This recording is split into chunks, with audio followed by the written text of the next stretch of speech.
ನನ್ನ ಸೋಲಿಗೆ ಇನ್ಯಾರೋ ಕಾರಣ ಅನ್ನುವ ಒಂದು ಭಾವನೆ ಆ ಮಗುವಿಗೆ ಪ್ರಾರಂಭ ಮಾಡಿಸ್ತೇವೆ. ಸೊ ಅಲ್ಲಿ ಬ್ಲೇಮ್ ಗೇಮ್ ಶುರು ಆಗ್ತದೆ. ಗಮನಿಸಿ, ಕೆಲವು ಮಕ್ಕಳು ಆಡ್ತಾರೆ, ಸೋಲ್ತಾರೆ, ಇಲ್ಲ ಇನ್ನೊಂದು ಸರಿ ಆಡೋಣ, ಅಲ್ಲಿ ಏನು ಶುರು ಆಗುತ್ತಂದರೆ ಅದು ಬೇಡ. ಸೋಲು ನಮ್ಮನ್ನು ಹಂಬಲ್ ಮಾಡುತ್ತೆ. ಈ ಸೋಲು ನೆಗೆಟಿವ್ ಅಂತ ನಾವು ಮಾಡ್ಕೊಂಡು ಬಿಡ್ತೇವೆ. ಯಾರಾದರೂ ಒಬ್ಬರು ಯು ಕ್ಯಾನಾಟ್ ಡೂ ಅಂದಾಗ I will show what I am ಅಂತ ನಾವು ಹೊರಡೋದು. ಗೆಲುವು ಒಂದಾದ್ಮೇಲೆ ಒಂದು ಗೆಲುವು ಸಿಗ್ತೇ ಹೋದಂಥ ವ್ಯಕ್ತಿ ಅಹಂಕಾರಿ ಆಗಿಬಿಡುತ್ತೆ.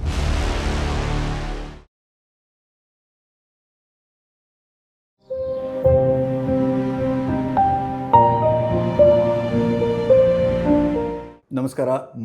ಮಾತಾಡು ಮೆಲ್ಲಗೆ ಕಾರ್ಯಕ್ರಮಕ್ಕೆ ನಿಮ್ಮೆಲ್ಲರಿಗೂ ಕೂಡ ಸ್ವಾಗತ. ನಾನು ಬೆಳಕಿಲಾ ಪ್ರದೀಪ್. ನಮ್ಮ ಜೊತೆ ಡಾಕ್ಟರ್ ವಿರೂಪಾಕ್ಷ ದೇವರಮನೆಯವರಿದ್ದಾರೆ. ಸರ್ ನಮಸ್ತೆ. ನಮಸ್ತೆ. ಸೊ ನಾವೆಲ್ಲರೂ ಕೂಡ ಗೆಲುವನ್ನು ಹಿಂಬಾಲಿಸ್ತಾ ಹೋಗಿರ್ತೀವಿ. ಗೆಲ್ಲಬೇಕು ಅನ್ನೋದು ನಮ್ಮ ಮನಸ್ಸಿನಲ್ಲಿ ಇದ್ದೇ ಇರುತ್ತೆ. ಖಂಡಿತ. ಆದರೆ ಸೋಲು ಅನಿವಾರ್ಯ ಅನ್ನೋದನ್ನು ಕೆಲವೊಮ್ಮೆ ಮರಿತೀವಿ. ಆ ಸಂದರ್ಭದಲ್ಲಿ ಅವರಿಗೆ, ನಮ್ಮೆಲ್ಲರಿಗೂ ಸೋಲನ್ನು ಸೋಲಿಸೋದು ಹೇಗೆ ಅನ್ನೋ ಒಂದು ಪ್ರಶ್ನೆ ದುತ್ ಅಂತ ಎದುರಾಗುತ್ತೆ. ಹೌದು, ಅದು ಹೇಗೆ ಅಂತ. ನಿಜ. ನಾವು ಬಾಲ್ಯದಿಂದನೂ ಸೋಲು ಅಂದರೆ ನಮ್ಗೆ ಇಷ್ಟ ಆಗಲ್ಲ. ಸಣ್ಣ ವಯಸ್ಸಿನಿಂದನೂ ನಿಮಗೆ ಪೋಷಕರು, ಶಿಕ್ಷಕರು ಎಲ್ಲರೂ ಸೋಲುದು ಕೆಟ್ಟದು ಅನ್ನೋ ರೀತಿಯಲ್ಲೇ ಬಿಂಬಿಸ್ಬಿಟ್ಟಿರ್ತಾರೆ. ಅಥವಾ ಆ ಟೈಮಲ್ಲಿ ನಮಗೆ ಬೇಸರ ಆಗುತ್ತೆ ಅಂದ ತಕ್ಷಣ ಅವರು ಆ ಸೋಲನ್ನು ಬೇರೆ ಇನ್ಯಾರಿಗೋ ಲಿಂಕ್ ಮಾಡಿಬಿಡ್ತಾರೆ. ಈಗ ಫಾರ್ ಎಕ್ಸಾಂಪಲ್, ಈಗ ನಾನು ಕೆಳಗೆ ಬಿದ್ದೆ ಅಂದ ತಕ್ಷಣ ಪಟ್ ಅಂತ ನಾನು ಅಳೋಲಿಕ್ಕೆ ಶುರು ಮಾಡಿದ ತಕ್ಷಣ ನನ್ನಲ್ಲಿ ಸಮಾಧಾನ ಮಾಡಿಸ್ಲಿಕ್ಕೋಸ್ಕರ ಈ ಚೇರೆಲ್ಲ ನೀನು ಬಿಡಿಸಿದ್ದು ಇದಕ್ಕೆ ಹೊಡಿಯೋಣ, ಇಲ್ಲ ಅಲ್ಲಿ ಅಣ್ಣ ಬಂದ ಇವನ ನಿಮಗೆ ದೂಕಿದ್ದು ಇವನ್ನೆಲ್ಲ ಬಿಡಿಸಿದ್ದು ನಿಮಗೆ ಅಂತ ಅಲ್ಲಿ ಅಣ್ಣನಿಗೆ ಎರಡು ಪಟ್ಟು ಕೊಟ್ಟೆ. ಸೊ ನನ್ನ ಸೋಲಿಗೆ ಇನ್ಯಾರೋ ಕಾರಣ ಅನ್ನುವ ಒಂದು ಭಾವನೆ ಆ ಮಗುವಿಗೆ ಪ್ರಾರಂಭ ಮಾಡಿಸ್ತೇವೆ. ಓಕೆ. ಸೊ ಅಲ್ಲಿ ಬ್ಲೇಮ್ ಗೇಮ್ ಶುರು ಆಗ್ತದೆ. ಈಗ ಕೆಳಗೆ ಜಾರಿ ಬಿದ್ದದ್ದು ನಾನೇ ಅಂತ ಗೊತ್ತಿದ್ದರೆ ನೆಕ್ಸ್ಟ್ ಟೈಮ್ ನಾನು ಸರಿಯಾಗಿ ನಡಿಬೇಕು ಅನ್ನೋದಾದರೂ ಕಲ್ತ್ಕೊಳ್ತೇನೆ. ಸೊ ಇಲ್ಲಿ ಏನಾಗ್ತು, ನನ್ನ ಸೋಲಿಗೆ ಕಾರಣ ನಾನಲ್ಲ ಅಣ್ಣ, ನಾನಲ್ಲ ಆ ಚೇರ್ ಬೆಳೆಸಿದ್ದು. ಎಷ್ಟು ಸರಿ ಭೂಮಿಗೆ ಹೊಡಿತಾರೆ ಅವರು, ಹೊಡಿ ಇದೆಲ್ಲ ಬೆಳೆಸಿದ್ದು ನಿಂಗೆ ಅಂತ. ಅದು ಇಂಡೈರೆಕ್ಟ್ ಆಗಿ ಮೈಂಡಲ್ಲಿ ಯಾವ ಥರ ಡೆವಲಪ್ ಆಗ್ತಿರತ್ತೆ ಅನ್ನೋದನ್ನು ಯೋಚನೆ ಮಾಡ್ತಿರಲ್ಲ. ಹಾಂ. ಎರಡನೇದು, ಒಂದು ಗೇಮ್ ಆಡ್ತೀವಿ ನಾವು. ಆಡುವಾಗ ಒಂದು ನೀವು ಗೆಲ್ಲಬೇಕು, ಒಂದು ನಾನು ಗೆಲ್ಲಬೇಕು, ಇದು ಬೇಸಿಕ್. ಇಲ್ದಿದ್ರೆ ಅದು ಗೇಮೇ ಅಲ್ಲ. ಹೌದು. ಆದರೆ ಅದನ್ನು ನಾವು ಕಲಿಸೋಕ್ಕೆ ಹೋಗೋದಿಲ್ಲ. ಎಲ್ಲಾದರೂ ಬೇಸರ ಆಗ್ತದೆ ಮಕ್ಕಳಿಗೆ, ಅವನು ಸೋತ್ರೆ ತುಂಬ ಹಠ ಮಾಡಿಬಿಡ್ತಾನೆ ಅವನು, ಅದಕ್ಕೆ ಉಪಾಯ ಮಾಡಿ ಅವನ್ನೇ ಗೆಲ್ಲುವಾಗೆ ಮಾಡಿಬಿಡ್ತೀನಿ. ಅದರಷ್ಟು ದೊಡ್ಡ ವಿಷಯ ಬೇರೆ ದೊಡ್ಡ ತಪ್ಪೋದು. ಅವನು ಈ ಸೋತ್ರೆ ಅವನು ಸಿಕ್ಕಾಪಟ್ಟೆ ಹಠ ಮಾಡ್ತಾನೆ, ಅವನು ಮತ್ತೆ ಸೋತ್ರೆ ಅವನು ಊಟನೇ ಮಾಡೋದಿಲ್ಲ ಅಂತೆಲ್ಲ ಏನೋ ಮಾಡಿ ನಾನೇ ಉಪಾಯ ಮಾಡಿ ಅವನಿಗೆ ಗೆದ್ದಾಗೆ ಮಾಡಿ. ಅಥವಾ ಇನ್ನೊಂದು ಸರಿ ಅವನು, ಗಮನಿಸಿ, ಕೆಲವು ಮಕ್ಕಳು ಆಡ್ತಾರೆ, ಸೋಲ್ತಾರೆ, ಇಲ್ಲ ಇನ್ನೊಂದು ಸರಿ ಆಡೋಣ, ಅಲ್ಲಿ ಏನು ಶುರು ಆಗುತ್ತಂದರೆ by hook or crook I want to win ಅಂತ. ಅದು ಬೇಡ. ಸೊ ಆರಂಭದ ವಯಸ್ಸುಗಳಿಂದ ಕೂಡ, but how to treat that? Yes, that's what. ಆರಂಭದ ದಿನಗಳಿಂದ ಕೂಡ ಸೋಲು ಗೆಲುವು ನಾಣ್ಯದ ಎರಡು ಮುಖಗಳು.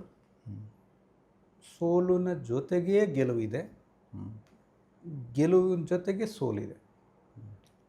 ಇನ್ಫ್ಯಾಕ್ಟ್ ನಾವು ಗಮನಿಸ್ತಾ ಹೋದರೆ, ಈಗ ಫಾರ್ ಎಕ್ಸಾಂಪಲ್ ನಾನು 9th ಸ್ಟ್ಯಾಂಡರ್ಡಲ್ಲಿ ಆರ್ಡಿನರಿ ಪಾಸ್ ಆಗಿಬಿಟ್ಟೆ. ಎಲ್ಲರೂ ಖುಷಿ, ಪಾಸ ನಾನು ಪಾಸ್, ಅದು ಗೆಲುವು ಅಂತ ಇಟ್ಕೊಳ್ಳೋಣ. ನನಗೆ ಒಂದು ಸಬ್ಜೆಕ್ಟಲ್ಲಿ ಫೇಲ್ ಆಯಿತು. ನನ್ನ ಇಡೀ ಕ್ಲಾಸಲ್ಲಿ ಎಲ್ಲರೂ ಪಾಸ್, ನಾನೊಬ್ಬ ಫೇಲ್. ಓಕೆ, ನನಗೆ ಬೇಸರ, ನನಗೆ ಸೋಲಾಯಿತು. ಅಕಸ್ಮಾತ್ ನಾನು ಆಯ್ಕೆ ಮಾಡಿಕೊಂಡೆ ಏನಂದರೆ, ನಾನು ಅಟೆಂಡೆನ್ಸ್ ಕಡಿಮೆ ಮಾಡಿಕೊಂಡೆ, ಕ್ಲಾಸ್ ಇಗ್ನೋರ್ ಮಾಡಿದೆ. ಒಂದು ದಿನ ಕ್ಲಾಸ್ ನೋಟ್ಸ್ ಮಾಡ್ಕೊಳ್ಳಿಲ್ಲ ನಾನು. ಅಮ್ಮ ಓದು ಅಂತ ಹೇಳಿದ್ರೆ ನಾನು ಓದಲಿಲ್ಲ. ಟೀಚರ್ ಹೇಳಿದರು previous year question paper solve ಮಾಡಿ ಅಂತ. ನಾನು ಹೇಗಾದರೂ ಮ್ಯಾನೇಜ್ ಮಾಡ್ತೀನಿ, ಒಂಚೂರು ಕೇಳಿಸ್ಕೊಂಡ್ರೆ ಸಾಕು, ನಾನೇನು ಕತೆ ಬರೀತೀನಿ ಅಂದ್ಕೊಂಡೆ. ಇದೆಲ್ಲ ನಾನು ಮಾಡಿದ ತಪ್ಪುಗಳು. ಅನಲೈಸಿಸ್. ನಾನು ಕೂತ್ಕೊಂಡು ಈ ಸರಿ ಚೆನ್ನಾಗಿ ಓದಿದೆ. ಹೇಗೆ ಚೆನ್ನಾಗಿ ಓದಿದರೆ ನಾನು ಇಡೀ ಕ್ಲಾಸಿಗೆ ಟಾಪರ್ ಆದೆ. ನನಗೆ ಗೆಲುವು ಬಂದಿದ್ರೆ ಏನಿತ್ತು, ನಾನು ಆರ್ಡಿನರಿ ಪಾಸ್. ನನ್ನ ಬದುಕಲ್ಲೇ ನೆನಪಿಟ್ಕೊಳ್ತಿರಲಿಲ್ಲ. ಬಟ್ ನನ್ನ ಫೇಲ್ಯೂರು ನನ್ನ ಬದುಕಿನಲ್ಲಿ ನನ್ನ ಗೆಲುವನ್ನು ನೆನಪಿಟ್ಕೊಳ್ಳೋಕೆ ಮಾಡ್ತು. ನನ್ನನ್ನು ಚೀತು ಅಂತ ನೋಡೋರು ಚಪ್ಪಾಳೆ ತಟ್ಟುವಾಗ ಆಯಿತು, ನಿನ್ನ ಏನೋ ಅಂದ್ಕೊಂಡಿದ್ದೆ ಮಾರೇ, ನೀನು ಆಗ್ಬೋದು, ಆಗಿದ್ದರೆ ಆ ಕೆಪಾಸಿಟಿ ಇದೆ ನಿನ್ನಲ್ಲಿ ಅಂತ ನನಗೆ ಜಗತ್ತನ್ನು ನನ್ನ ಕಡೆ ತಿರುಗಿಸಿ ನೋಡುವಾಗೆ ಮಾಡಿದ್ದು ನನ್ನ ಸೋಲು. ಆದರೆ ಈ ಸೋಲು ನೆಗೆಟಿವ್ ಅಂತ ನಾವು ಮಾಡ್ಕೊಂಡು ಬಿಡ್ತೇವೆ. ಅದು ಬೇಕಾಗಿಲ್ಲ. ಸೋಲು ನಮ್ಮನ್ನು ಪಾಠಗಳನ್ನು ಕಲಿಸುತ್ತೆ, ನಾವು ಕಲಿಬೇಕಷ್ಟೆ. ಸೋಲು ನಮ್ಮನ್ನು ಹಂಬಲ್ ಮಾಡುತ್ತೆ. ನೀವು ಗಮನಿಸಿ, ಗೆಲುವು ಗೆಲುವು ಗೆಲುವು ಗೆಲುವು ಒಂದಾದಮೇಲೆ ಒಂದು ಗೆಲುವು ಸಿಕ್ತೇ ಹೋದಂಥ ವ್ಯಕ್ತಿ ಅಹಂಕಾರಿ ಆಗಿಬಿಡುತ್ತೆ. ಅಫ್ಕೋರ್ಸ್ ನಾವು ಅಹಂಕಾರಿ ಆಗಬಾರ್ದು, ಹಂಬಲ್ ಆಗಬೇಕು ಅನ್ನೋ ಕಾರಣಕ್ಕೆ ಸೋಲ್ಬೇಕು ಅಂತ ನಾನು ಹೇಳ್ತಾ ಇಲ್ಲ. ಗೆಲುವು ಹಂಬಲ ಹೆಚ್ಚಿಸುತ್ತೆ, ಸೋಲು ಹಂಬಲ್ ಮಾಡಿಸುತ್ತೆ. ಸೊ ಈ ಸೋಲುಗಳಿಗೆ ಹೆದರಬೇಕಾಗಿಲ್ಲ. ನಾನು ಕೇಳಿದ್ದೇನೆ, ನನಗೆ ಈ ಉದ್ಯಮಗಳಲ್ಲಿ ಅಷ್ಟೊಂದೇನು ಜ್ಞಾನ ಇಲ್ಲ. ಕೆಲವು ಕಂಪನಿಗಳಲ್ಲಿ ಈ ಹಿಂದೆ ಎಷ್ಟು ಕಂಪನಿಗಳಲ್ಲಿ ಅವರು ಸೋಲುಗಳನ್ನು ಎದುರಿಸಿದ್ದಾರೆ ಅನ್ನೋದು ಕೂಡ ಒಂದು ಕ್ವಾಲಿಫಿಕೇಷನ್ ಆಗ್ತದೆ. ಅಂದರೆ ನಾನು ಸಂಸ್ಥೆ already it is in growing ಸ್ಟೇಜಲ್ಲಿ ನಾನು ನಿಭಾಯಿಸೋ ದೊಡ್ಡ ವಿಷಯ ಅಲ್ಲ. ಅದು ಮುಳುಗಿ ಹೋಗ್ತಾ ಇರ್ತಕ್ಕಂಥ ಸಂಸ್ಥೆಯನ್ನು ನಾನು ನಿಭಾಯಿಸಿ ಒಂದು ಹಂತಕ್ಕೆ, ಪ್ರಾಫಿಟ್ ಅಲ್ಲ, ಅದನ್ನು ಮುಚ್ಚಿ ಹೋಗೋದಾಗೆ ತಡೆಯುವಂಥದ್ದು ಕೂಡ ಒಂದು ದೊಡ್ಡ ಸಾಧನೆ ಆಗ್ತದೆ. ಅಲ್ಲಿ ಏನಾಯಿತು, ಸೋಲನ್ನು ಎದುರಿಸೋದೆ. ಓಕೆ, ಸೊ ಹಾಗಾಗಿ ಈ ಸೋಲು ಕೆಟ್ಟದು ಅಂತ ನಾವು ತಗೊಳ್ಬೇಕಾಗಿಲ್ಲ. ಈ ಸೋಲು ಹೆದರಾದ ತಕ್ಷಣ ಏನಾಗುತ್ತಂದರೆ, ಇದು ನಾನಲ್ಲ ಅನ್ನೋ ಭಾವನೆ ನಮಗೆ ಕಾಡುತ್ತೆ. This is not me. 10th topper, PUC ಬಂದ ತಕ್ಷಣ ನನ್ನದು ಅಂಕ ಕಡಿಮೆ ಆಗಲಿಕ್ಕಿಲ್ಲ. ನಾನು ಬಿಸ್ನೆಸ್ಸಲ್ಲಿ ಟಾಪರು, ನನ್ನದು ಬಿಸ್ನೆಸ್ ಬೇರೆಯವ್ರಿಗಿಂತ ಕಡಿಮೆ ಆಗಲಿಕ್ಕಿಲ್ಲ. ಸೊ ಈ ರೀತಿಯ ಸೋಲುಗಳನ್ನು ನಾವು ಅವಮಾನಕರ ಅಂತ ತಗೊಳ್ಬಾರ್ದು. ಆದರೆ ಸೋತ್ನಾ, ಎಲ್ಲಿ ಎಡವಟ್ಟಾಯಿತು, let me sit and evaluate myself, prepare strategies. ಅದಕ್ಕೆ ಒಂದು ಮಾತು ಹೇಳ್ತಾರೆ, ಏನಂದರೆ, if plan A fails, don't worry, there are 25 alphabets ಅಂತ. Okay, very true. ಸೊ ಬಿದ್ದರ ಅವಮಾನವಲ್ಲ ಮುದ್ದು ರಂಗ, ಮತ್ತೆದ್ದು ನಿಲ್ಲದಿರೇ ಅವಮಾನ. ಒಂದು ಸೋಲಾದ ತಕ್ಷಣ ನಾನು ಮನೆ ಬಿಟ್ಟು ಹೋಗ್ತೇನೆ, ಒಂದು ಸೋಲಾಯಿತು, ನಾನು ಯಾರಿಗೂ ಮುಖ ತೋರಿಸ್ಲಿಕ್ಕೆ ಲಾಯಕ್ಕಿಲ್ಲ ಅಂಥೇಳಿ ಡೈಲಿ ಕುಡಿಲಿಕ್ಕೆ ಶುರು ಮಾಡ್ತೇನೆ, ನಾನು ಆತ್ಮಹತ್ಯೆ ಪ್ರಯತ್ನ ಮಾಡ್ತೇನೆ, ಇದಲ್ಲ. ಆ ಸೋಲುಗಳನ್ನು ಎದುರಿಸೋದನ್ನು, ಆ ಸೋಲುಗಳನ್ನು, ಪಾಠಗಳನ್ನು ನಾನು ಕಲಿತೇನೆ. ಒಂದು 1000 ಎಕ್ಸ್ಪರಿಮೆಂಟ್ ಮಾಡಿ ಎಡಿಸನ್ ಬಲ್ಬನ್ನು ತಯಾರಿಸಿದ್ರು ಅಂತ. ಅದಕ್ಕೆ ಬೆಳಕು ಕೊಡಬೇಕು. ಹೌದು. ನಾಳೆ ದಿನ ಎಲ್ಲರನ್ನ ಕರೆದು ಅದನ್ನು ತೋರಿಸ್ಬೇಕು. ಹೌದು, ನಾನು ಬೆಳಕು ಕೊಡೋ ಬಲ್ಬ್ ಕಂಡುಹಿಡಿದ್ಬಿಟ್ಟಿದ್ದೀನಿ, ಎಲ್ಲರನ್ನು ಕರೆದಿದ್ದ. ಇವತ್ತು ತನ್ನ ಅಸಿಸ್ಟೆಂಟಿಗೆ ಕರೆದು ಹೇಳ್ದ, ನೋಡಪ್ಪ ಇದನ್ನೆಲ್ಲ ಒಂದು ಜಾಗ್ರತೆಯಾಗಿ ಒಂದು ಪ್ಲೇಸಲ್ಲಿ ಸೆಟ್ ಮಾಡು, ನಾಳೆ ಎಲ್ಲರೂ ಬರ್ತಾರೆ ತೋರಿಸೋಣ ಅಂತ. ಆಯಿತು ಸರ್, ಇವನಿಗೂ ಖುಷಿ, ಎಕ್ಸೈಟ್ ಆಗಿಬಿಟ್ಟಿದ್ದೇನೆ, ನಾವು ಬಲ್ಬ್ ಕಂಡುಹಿಡಿದ್ಬಿಟ್ಟು ತೋರಿಸ್ಬೇಕು ಅಂತ. ಆ ಎಕ್ಸೈಟ್ಮೆಂಟಲ್ಲಿ ತಗೊಂಡೋಗಿ ದಪ್ಪ ಅಂತ ಕೆಳಗೆ ಹೊಡೆದೋಯ್ತು. ಅವನಿಗೆ ಇಷ್ಟು ವರ್ಷ ಕಾದು ಮಾಡಿ ಇದನ್ನು ಮಾಡಿದ್ದಾರೆ, ಇದನ್ನು ನಾನು ಹೊಡೆದಾಕ್ಬಿಟ್ನಲ್ಲ ಅಂದ ತಕ್ಷಣ ಎಡಿಸನ್ ಏನು ಹೇಳ್ತಾನೆ, ಚಿಂತೆ ಮಾಡಬೇಡ ಬಿಡು, ನಾನು ಏನೇನು ಮಿಸ್ಟೇಕ್ಸ್ ಮಾಡಿದ್ದೆ ಅದು ಎಲ್ಲ ಅದರಲ್ಲೇ ಹೋಯ್ತು, ನಾನು ಹೊಸ್ದಾಗಿ ಮಾಡ್ತೀನಿ. ಹೊಡೆದದ್ದು ಬಲ್ಬ್ ನಂದು ಆಲೋಚನೆಗಳಲ್ಲ, ನನ್ನ ಐಡಿಯಾಸ್ ಅಲ್ಲ. ಸೊ ಆ ರೀತಿಯ ಸೋಲನ್ನು ಎದುರಿಸುವಂಥ ಶಕ್ತಿಯನ್ನು ನಾವು ಬೆಳೆಸ್ಕೊಳ್ಬೇಕು, ನಮ್ಮ ಮಕ್ಕಳಲ್ಲಿ ಬೆಳೆಸಬೇಕು. ಹಾಗಾಗಿ ಸಣ್ಣ ಪುಟ್ಟ ಆಟಗಳಲ್ಲಿ ಸೋಲಾಯಿತು, ಅವನು ಅಳ್ತಾನೇನೋ ಕಾರಣಕ್ಕೆ ಸಮಾಧಾನ ಮಾಡಬೇಕಾಗಿಲ್ಲ, ಲೆಟ್ ಹಿಮ್ ಫೇಸ್ ಇಟ್. ಸೋತವರ ಕಥೆಗಳನ್ನು ನಾವು ಹೇಳೋಣ, ಸೋತಿನಿಂದ ಪಾಠ ಕಲಿತವರ ಕಥೆಗಳನ್ನು ನಾವು ಹೇಳೋಣ. ಯಾರಾದರೂ ಸೋತ ತಕ್ಷಣ ಇನ್ನೊಬ್ಬನ ಹೋಗಿ ಹಿಂಸೆ ಮಾಡ್ದ, ಸಿಟ್ಟು ಮಾಡ್ದ ಅಂದ ತಕ್ಷಣ ಕೂರಿಸ್ಕೊಂಡು ಸೋಲು ಗೆಲುವು ಪಾರ್ಟ್ ಆಫ್ ದಿ, ನೋಡಿ ಮೊನ್ನೆ ನೀನು ಗೆದ್ದಿದ್ದೆ, ಇವತ್ತು ಅವನು ಗೆದ್ದಿದ್ದಾನೆ, you go and appreciate him, shake hand with him. ಇವತ್ತು ನಾನು ಪರೀಕ್ಷೆಯಲ್ಲಿ ಗೆಲ್ಲಲಿಲ್ಲ, ನನ್ನ ಫ್ರೆಂಡಿಗೆ ಫಸ್ಟ್ ರ್ಯಾಂಕ್ ಬಂದಿದೆ, ಆಗ್ಬೋದು ಮಾರ, ನೀನು ಹೆಂಗೆ ಓದಿದ್ದಿ, ನಾನು ಈಕ್ವಲ್ ಕಾಂಪಿಟೇಷನ್ ಕೊಟ್ಟಿದ್ದೆ, ನಿನಗೆ ಹೇಗೆ ಮಾರ್ಕ್ಸ್ ಬಂತು. ಆರೋಗ್ಯಕರವಾದಂಥ ಚರ್ಚೆ ಆಗಬೇಕು. ಇಲ್ದಿದ್ರೆ ಏನಾಗ್ತೈತೆ, ನೆಕ್ಸ್ಟ್ ಪರೀಕ್ಷೆಯಲ್ಲಿ ಒಂದು ನಾನು ನೋಟ್ಬುಕ್ಸ್ ಕದೀತೇನೆ, ಅವನಿಗೆ ಸಿಗಬಾರ್ದು ಅನ್ನೋದು ಕುತಂತ್ರ ಹುಡುಕ್ತೇನೆ, ಇನ್ನೊಂದು ಬೇರೆ ಬೇರೆ ರೀತಿಯ.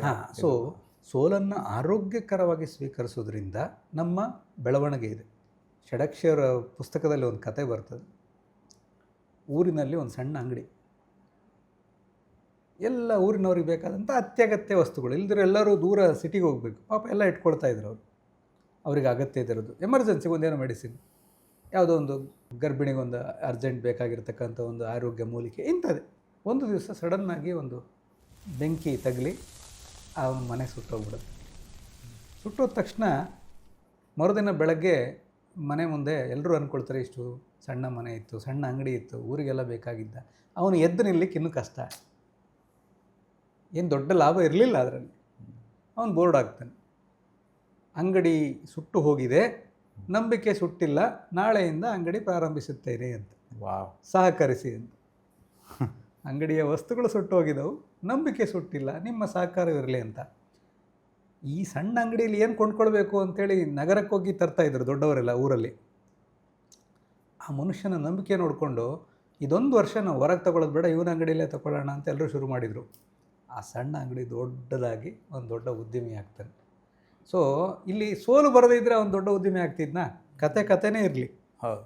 ಆದರೆ ಆ ಸೋಲು ಬರದೆ ಅವನಲ್ಲಿ ಒಳಗಿರ್ತಕ್ಕಂಥ ಅದಮ್ಯ ಚೇತನ ಬಡಿದೆಬ್ಬಿಸೋದೇ ಈ ಸೋಲು. ಯಾರಾದರೂ ಒಬ್ಬರು ಯು ಕ್ಯಾನಾಟ್ ಡೂ ಅಂದಾಗ I will show what I am ಅಂತ ನಾವು ಹೊರಡೋದು. ಹೌದು.